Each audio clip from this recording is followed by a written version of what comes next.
various FBI needs and initiatives to force any change in behavior across the organization, starting with the WFO or the headquarters? I believe the answer to that question is yes. Mr. Chairman?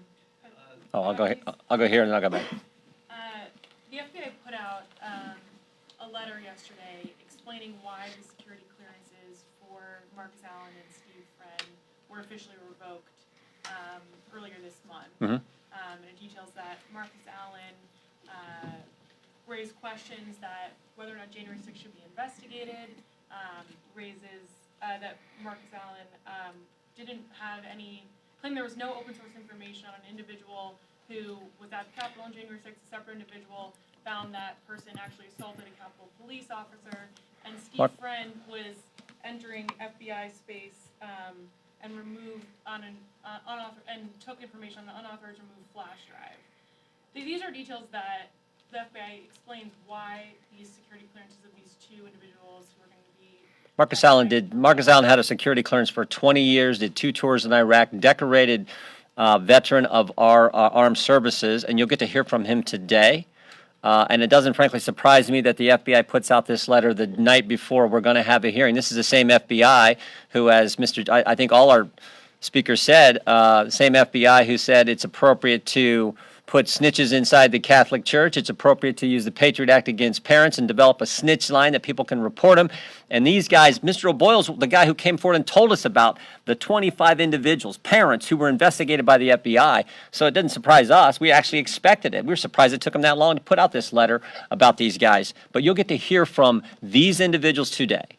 These brave Americans who are willing to come forward. Understand what the Durham report said. The FBI failed in its fundamental mission of fidelity to the law.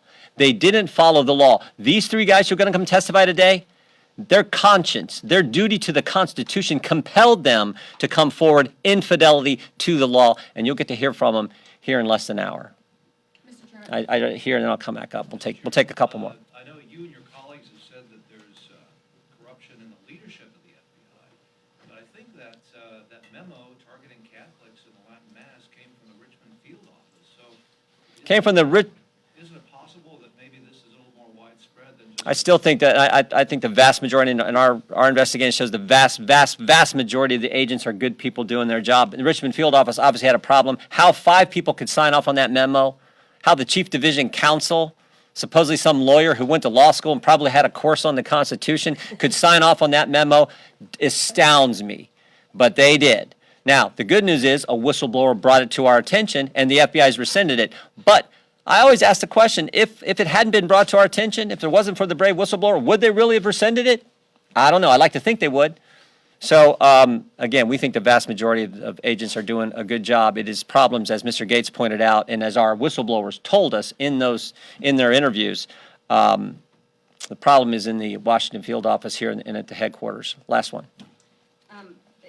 You're talking a lot about, and the point of this press conference, the point of the hearing is to talk about how the FBI is politicized, but do you think it's appropriate for some of these whistleblowers, including 2 who will be at your hearing today, to be paid by one of the former president's closest advisors, Kash Patel, who's active? They got a family. How are they supposed to feed their family? 450 days.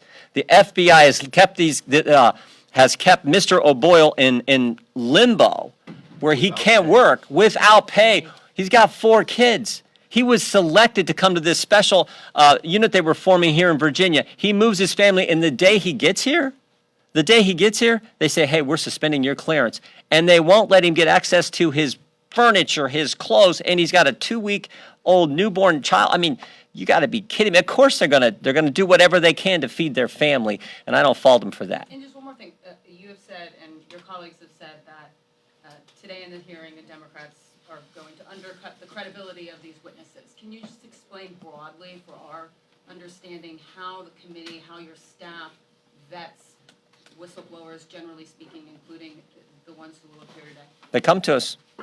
If they're willing to sit for an interview, they'll sit for an interview. If they're willing to testify publicly, we'll let them testify publicly. That's what's happening today. But some of them, frankly, were willing to sit for an interview, and they don't want to testify publicly. They saw what the Democrats did a few weeks ago, where the Democrats selective leaks from their interview to the press, and guess what? The New York Times, the Washington Post, and Rolling Stone all had to issue corrections because what the Democrats told them was not accurate. So When a whistleblower sees all that, they get nervous. I don't blame them. I don't blame them. Anyway, well, we got to get to the committee here. It starts in a few minutes. Thank you all very much.